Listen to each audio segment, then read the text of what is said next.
Okay, we're now leaving the town of Qinghua and we're going to Big Likeng. So I'm starting to develop a theory of how to travel in these places. Number one, have written in Chinese characters where you want to go. Stand where everybody, start showing it to everybody until somebody keeps pointing you. Several people point you in the same direction. And then stand there, and before long they will spread the word that you're going such and such a place. And then somebody will start offering you options. So a man came in a little taxi that I'm with now. It's one of the slowest little taxis I'm ever going to find. Kind of like the one in Angkor Wat that I took. And for 80, we managed to negotiate with the help of the guy that speaks a little bit of English at the corner store. It's 80 yuan to drive me out and to drive me back. And even if it were twice that, it'd be a pretty good deal because he'll wait for me.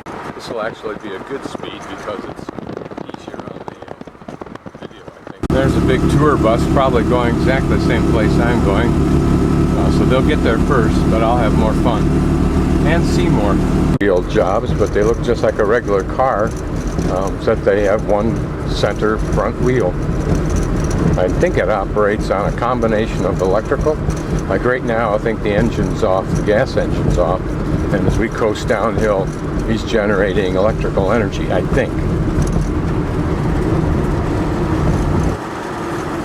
He was also intentionally coasting, but I think he builds up electrical energy. Couldn't ask for a more delightful way to go to Big Likeng than this way. The sun's out today. Yesterday it was rainy. Changed your disposition. This is just a nice leisurely way to get there. Everywhere in China, everywhere are little communities. There is no part of China, this part of China, that is remotely level that isn't agriculture and thereby has community. We've just made a turn, which I think is from the city, the town that starts with a T, and now we should be moving towards Big Likeng.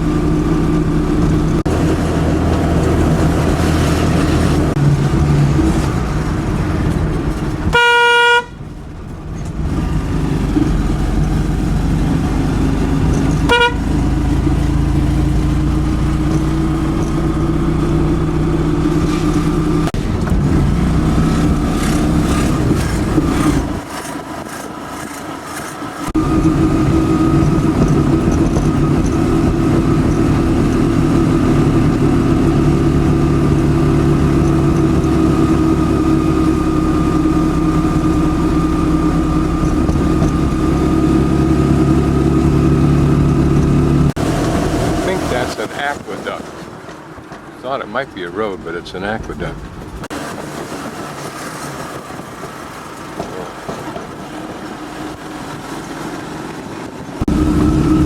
Now we're on an even smaller road, so we must be getting close to it.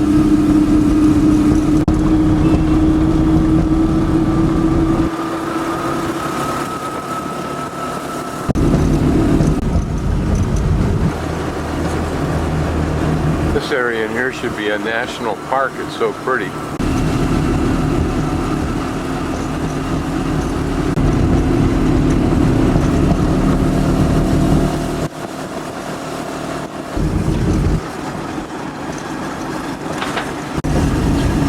All along here are would-be artists. It's probably a university that's brought a class here, or actually has a class here.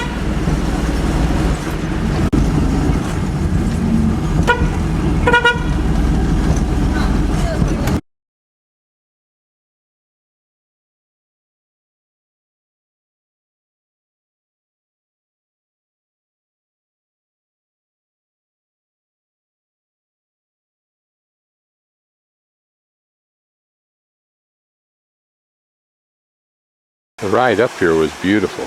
It's a beautiful area, undamaged by just overuse.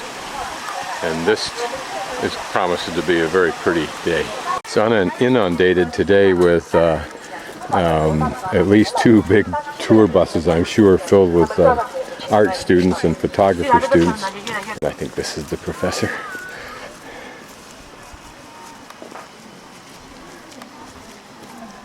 I subtract the people, which are not onerous today because they're students, and I can live with that concept very nicely. They're here to soak up and to get into what this place is all about. Here you see the corn process on a bigger scale.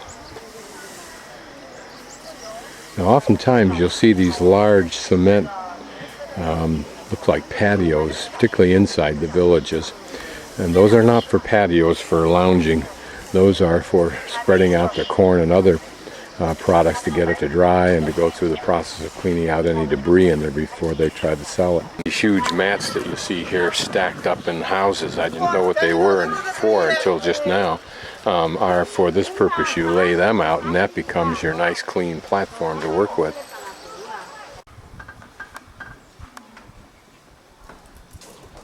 These swinging doors, I think, are kind of neat. This has a little bit of interest detail.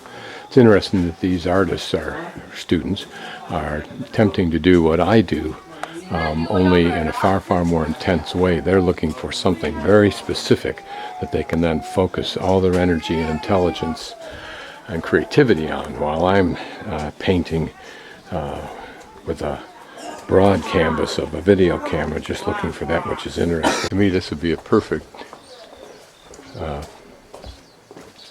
artist's view. We've got angles, color, texture, distance.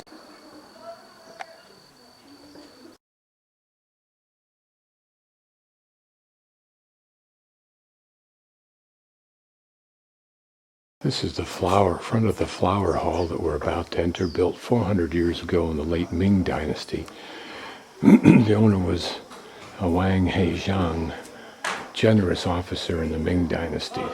Building adopts the structure of the Suzhou Gardens with inner walkway and a racehorse building. Trying to figure out what that means. And I've seen these bamboos cut with these hooks, and I wondered what that was for. Very simple, obvious idea. Put other bamboo across it, and now you've got a device for hanging clothes or plants or whatever. Very pretty interior. And you can see a different design than what we saw yesterday in sushi. It's a rougher design, more cement, not the detail in the wood, but a much bigger courtyard, unless what we were looking at yesterday had been over time filled in with other buildings. But this makes for a much more enjoyable interior and larger courtyard yard area. And instead of balconies, you just have windows here that open up from the bedrooms to this courtyard. The sun, as opposed to yesterday, makes everything so alluring. She got a kick out of my short pants. I think the presence of these artists has made me more conscious of what I'm supposed to be trying to do. I wonder if this stone here was an ancient stele. See how it's so well carved up there and carved in the form of a frame here.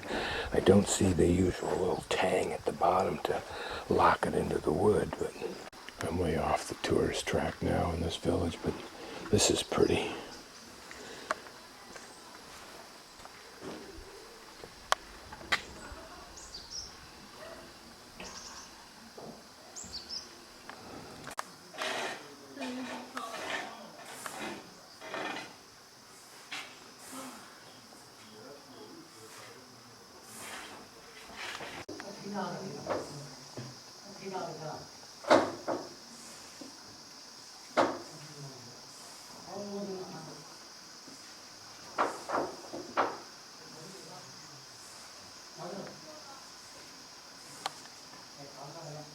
This is a newer, nicer home with some additions being made to it, but what caught my attention is just the front.